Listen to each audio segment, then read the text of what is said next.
Hi everybody, Grant Neal here, inside the studio today, and I want to talk to you about pitching, some slightly longer pitch shots, so anything upwards of like 30 to probably 100 yards depending on the individual.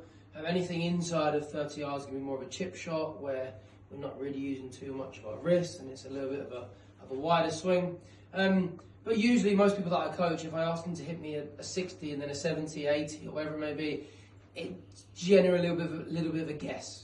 Okay, now it's always going to be a little bit of a guess depending on the conditions that you're in that day, but there are stuff that you can do that gives you the most chance of being consistent. So one way that I've found helps a lot of people is trying to get them to swing to a point where, for me, is where my left arm kind of gets parallel to the ground, roughly, where I feel like I can go there every single time to about the same place. Okay, and if I come down with the same tempo and the same speed each time, and I finish in the same place each time, then hopefully that ball is going to react consistently, have a predictable ball flight, spin rate, and then hopefully the distance as well. So if I do this with I've got a 58 degree here, if I do that swing,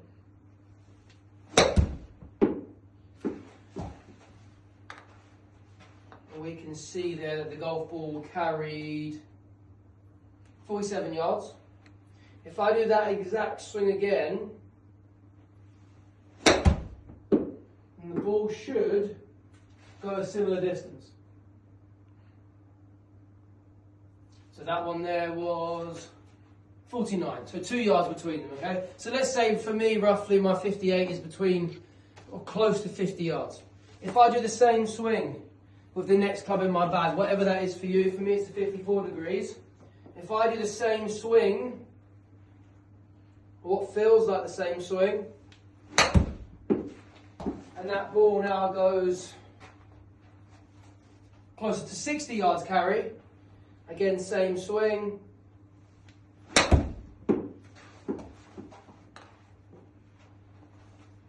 yeah, so that ball carries a little bit over, or around 60, a little bit longer there. If I do that with my 50, and then I do that with my pitching wedge, then I might have a swing, a consistent swing that I can produce anything from, for me, 50 or 40 up to all the way 80.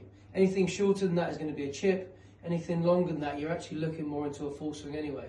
So if you've got all those different distances covered and you need something in between, then you know, okay, it's a little bit longer here with my 50, or it's a little bit shorter here with my pitching wedge. But trying to reproduce a similar consistent swing is going to hopefully reproduce similar consistent results. Now this is dependent on you striking the turf correctly and hitting the centre of the golf club, but if you're able to produce a consistent length of swing and tempo, then you should be able to get consistent results with your golf ball and your distances. So give it a go, guys, and I'll see you soon. Thanks.